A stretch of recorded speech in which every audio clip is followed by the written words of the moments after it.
The A6100, it's a lot like the A6500, which you're seeing me shoot on right now, which is mine. B&H lent me this one for review. It's also a lot like the 6400, the 6300, the 6000, A5100, 6600. There's just a ton of small crop sensor Sony A series cameras. Let's talk about why you might want to get the 6100 over one of those others, or why you may not want to get the 6100.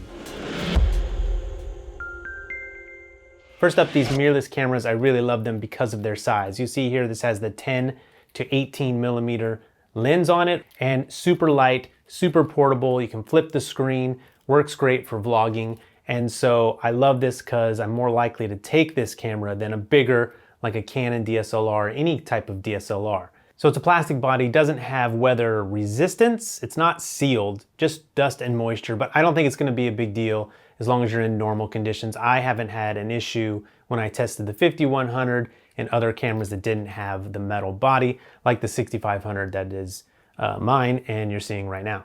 But over the other cameras below it, like the A5100, the A6000, this is definitely an upgrade. If you're looking at the A6100, you're probably looking at it mostly because of budget. This might be where your budget fits in this series of cameras. If you're looking at getting an A5100 or an A6000, the big upgrades here are obviously 4K. So if you want 4K, you can get the 6100. There's a better processor and sensor in here, which means your low light's gonna be better. Even this small tiny battery, which is pretty bad, is better inside this camera because the processor gives it a longer battery life. So you get more battery life even out of the small battery, which is important on this camera because these small batteries are already terrible. So any extra battery life is good.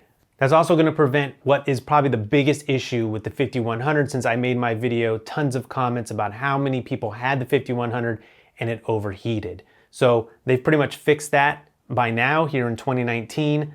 A lot of these cameras, the 6600, 6500, 6400, this 6100, they're not going to overheat. There are situations where it could, but not the way that it did back when they were making the 5100 and the 6000. The 5100 had a flip screen and we've been waiting sort of to get that back. The 6100 has that flip screen, but additionally it has a mic input, which is the biggest downside to the 5100 outside of any overheating issues.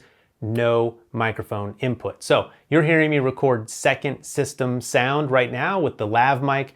This is going into a recorder that is in my pocket, essentially, not connected to the camera. So even though I can record into the camera because the 6500 has the mic input, I'm not doing it. This is how I would record on the A5100 to get good audio. So it's up to you, workflow, whether you want to be able to plug a mic in, but just being able to put a shotgun microphone on here for like a vlogging setup is all the difference for me. I'm always going to have that microphone on there when I'm out shooting to get better audio into the camera from a mic on top of it.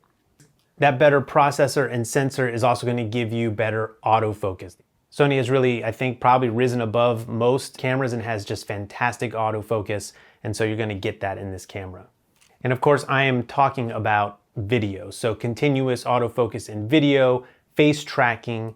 I'm not really talking about anything that has to do with photography because I don't really use these cameras that way as a hobby, but as video. Video is the focus here. And with the A6000, then you're not going to get that flip screen. So that would be maybe even bigger than a mic input, although both of those things, for me, I've determined have become two of the biggest things that I want. Three of the biggest things, actually. The great autofocus, flip screen, mic input. Beyond that, obviously the image has to look good, decent low light. So you're gonna get better low light in this camera, again, because of that better sensor and better processor. So low light on the Sonys has always been pretty good, especially when we got to like the 6500 and then you've got the 6400 and of course the full frame. But the crop sensor cameras on Sony have always done a pretty good job. The next closest camera is going to be the A6300, which is something you might want to pick up if you are looking at these cameras for video. It's probably why you're watching this, for use as a video camera. The A6300 has a little bit of an advantage. I talked about the metal body, so it's just built better. That said, everything else is about the same. The image is going to look pretty much the same, the great autofocus. But in the 6300, you're going to get picture profiles. So the 6100 does not have picture profiles, which Kind of sucks. It really sucks because that's not something I would imagine is an expense to Sony. They're just literally not putting it in the software. So, you know, if it was something hardware like a stabilized sensor, I get it where they're saving money. There, I don't see that they're saving money. They're just hobbling the camera so that if you want that thing, you got to go up to the 6300. So not great, but most of you who are looking to get in, this is probably your first mirrorless camera or first DSLR, first YouTube vlogging, whatever, this type of camera. You don't necessarily have the budget for pro features, and this already cost a good amount of money. So that might not be the kind of video you're shooting. This is probably going to do all the things that you want. So not having a picture profiles is probably not a big deal. If it really is, because it is fantastic to have things like S-Log for that really large dynamic range. If you're gonna go in and be serious about color grading, you're shooting outside with a lot of contrast between your shadows and your highlights, you're probably gonna want that dynamic range. But if all of that sounds like something you want to deal with, or that wasn't something you're interested in, or you're not going to spend like a ton of time in post-production because it is harder to work with, you want to just shoot video, do some basic post-production, maybe color correction, a slight color grading, then it's not going to be an issue at all. This has a lower resolution viewfinder. I don't really care about that. One thing that Sony has done is made the LCD on here with a sunny setting, sunny weather, sun, whatever. It's super bright. I have almost no reason to look into the viewfinder. It has less resolution in there. I haven't even looked in it yet because it's not how I would use it. On my 6500, if I'm outside and it's really bright, I might have to look into here just so I can see my settings, my image, my exposure, because that doesn't go to this ultra bright setting on the LCD. This does it. So there's almost no reason for me as a video shooter for me to look in here. It does give you one extra point of contact, which helps you stabilize the camera. There is no image stabilized sensor in here. You do need to get a optical steady shot lens, which is an image stabilized lens. This 10-18 is one of those, although it's f4, it probably wouldn't be my first lens. That's how you're gonna get your steady shot if you need it. If you're gonna handhold the camera at all, you're gonna want that image stabilization. So one of the things, again, that you're not gonna get is the sensor stabilized. You need to get it in the lens. The 6100 is gonna have better autofocus over the 6300, again, because of that upgraded processor. I don't know how much of a difference it is. I never had the A6300, but better autofocus in this one. And of course, again, the flip screen, which is really big, you're gonna get that in the 6100 over the 6300. Apparently the 6300 screen is also not touch. This is a touch screen, basically for touching the focus. You can't go through the menus, but apparently this one's enabled for touch, that one isn't. On my 6500 I can touch for focus as well, but this has better focus tracking than the 6500 does.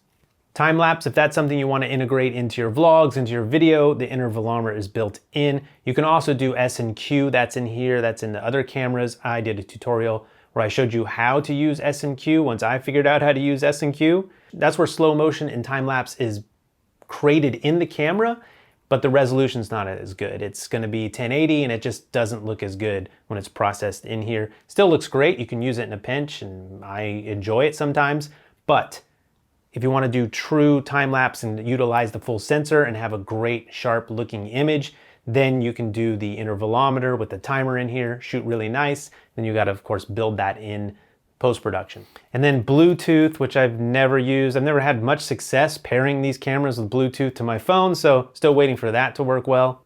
And the menu system is a little better in the 6100 over the 6300. All right, what about some of the cameras that are above this, like the 6400? What are you going to get if you go up to the 6400 that you won't get in the 6100? Again, the image will look the same, so you're not gonna get a quality bump there, I don't feel like, in video.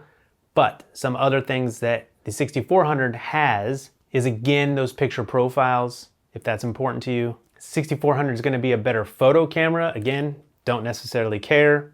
Not necessarily a better video camera. The 6400 is gonna be probably around $150 more than the 6100, so you are saving money there, which is important. Again, probably why you're looking at the 6100. 6400 is gonna have that better build quality, not a huge difference. A huge thing about these cameras now that have been released in the last couple of years, maybe even the last year, is they got rid of the recording limits. That tax expired, that's why it existed. No recording limit. You're limited only basically by your batteries, your SD card, potentially overheating if you're running out in the sun or you're running for hours at a time, but these cameras are doing a great job at going a super long time, and you're not going to have to restart them after 30 minutes. Really cool. And the focus tracking has been improved in these cameras. It's much better in that it goes between face recognition, and if you're not looking at the camera, it'll switch to a object tracking. So again, that superior autofocus does a great job of knowing what's in the frame and adjusting to it without there being any kind of hunting for the autofocus. There's always going to be that. It's an auto feature, not always great, but the autofocus is really cool. Better, definitely better than my 6500. And then some of the things you're going to get in the 6500, which is older, is the image stabilized sensor. That's pretty much all you're going to get. Otherwise, this camera is probably internally a better camera in terms of features. But if you need an image stabilized sensor, you have to go to the 6500, which does not have a flip screen, which I thought I could handle. I don't like it. I need the flip screen. As I talked about, flip screen, mic input, good autofocus, decent, pretty good low light.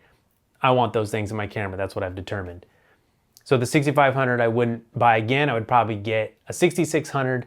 Again, in the 6600, you're going to get the image stabilized sensor. That's going to be the biggest difference here. So if that's something you want, if you have a bunch of non-stabilized lenses already for whatever reason, maybe you're coming from another Sony camera, maybe this is your second camera, know that you're not going to have image stabilization unless it's in your lens. So overall, I really like this camera. It looks great. I've loved pretty much most of the A series ever since the A5100.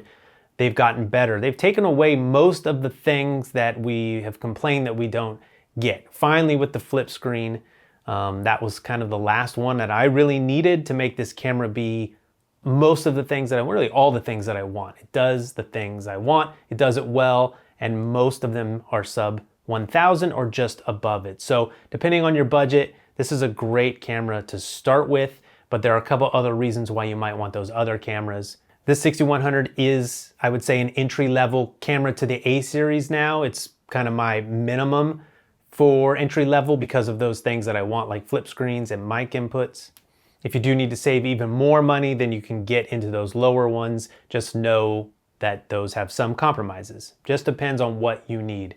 But these all look fantastic. They shoot beautiful slow motion, great autofocus. This would definitely be especially like a great second camera to complement another Sony camera, or your first camera for, say, YouTube or family videos. They do take great photos too. So you get both things out of the camera. I can plug this in via HDMI with my cam link and use it for live streaming because you don't have those limits, because it has clean HDMI output. A lot of the Sonys do that. So that's a nice second option for super high quality live streams if that's something you're into.